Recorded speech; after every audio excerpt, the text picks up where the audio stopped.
Poznáte svoje práva? Možno, že slovíčko práva máme zafixované na nejaké tie americké seriály, kde policajti zatýkajú zločinca a vravia mu, že máte právo nevypovedať. Ja sa však pýtam na práva, ktoré máte ako pacienti. O týchto právach pacientov bude dnešná časť Minútiek o zdraví. Pokračuje lekár Marián Faktor.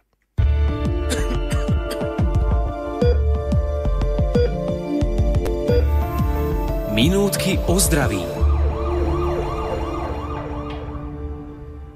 Definícia nároku, o ktorej sme hovorili v predchádzajúcej časti Minútok o zdraví, otvára ďalšiu, veľmi zaujímavú tému. Práva pacientov. Táto otázka je relatívne novou témou.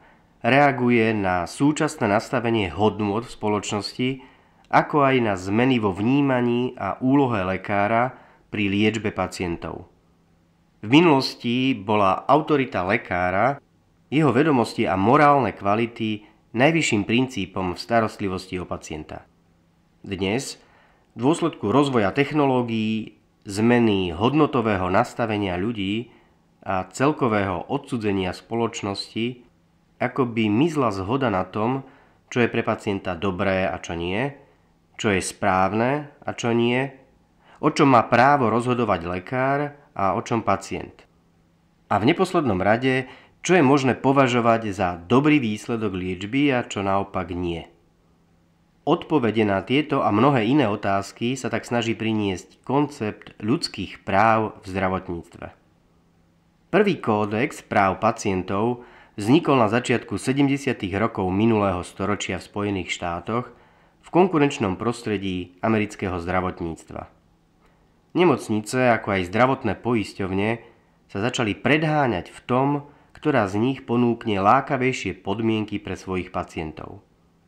Mimochodom, je to jeden z príkladov, ako zdravé konkurenčné prostredie prispieva k zlepšeniu zdravotnej starostlivosti. Kódex práv pacientov priniesol mnohé nové a užitočné myšlienky, ktoré sa týkajú 5 základných oblastí starostlivosti o pacienta. Ide o právo na rovnaký prístup k zdravotnej starostlivosti, právo na rešpektovanie ľudskej dôstojnosti, právo na informácie, právo na sebaurčenie a rozhodovanie o vyšetrovacích a liečebných úkonoch a napokon právo na kontrolu a sťažnosti. Deklarovať práva je jednoduchšia časť úlohy. Zabezpečiť podmienky na ich naplnenie je oveľa náročnejšie. Zoberme si napríklad rovnaký prístup k zdravotnej starostlivosti. Dovolím si tvrdiť, že neexistuje v súčasnosti žiaden štát na svete, ktorý by vedel zabezpečiť pre svojich občanov všetko, čo súčasná medicína ponúka. A to v rovnakom čase, vzdialenosti a za rovnakých podmienok. Kľúčom k správnemu riešeniu je preto jasná definícia nároku pacienta, o ktorom sme sa rozprávali včera. Tak, aby každý z nás dostal kvalitnú zdravotnú starostlivosť vtedy, keď to potrebuje, v určenej vzdialenosti od jeho domova a bez zbytočného čakania a poplatkov. Zároveň, aby mal každý na svoju chorobu minimálne jednu liečbu bez akéhokoľvek doplatku. Ešte máme veľa čo dobiehať aj v oblasti rešpektovania ľudskej dôstojnosti. Aj keď to vo veľkej miere závisí od nastavenia každého z nás, výzvou pre zdravotný systém je vytvoriť podmienky na to, aby bol pacient pre lekára na prvom mieste.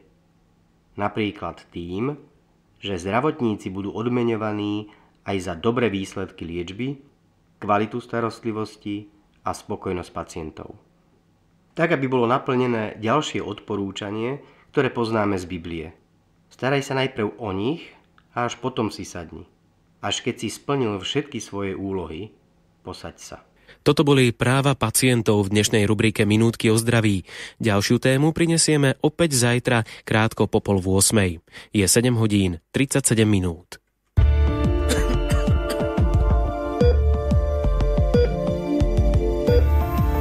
Minútky o zdraví.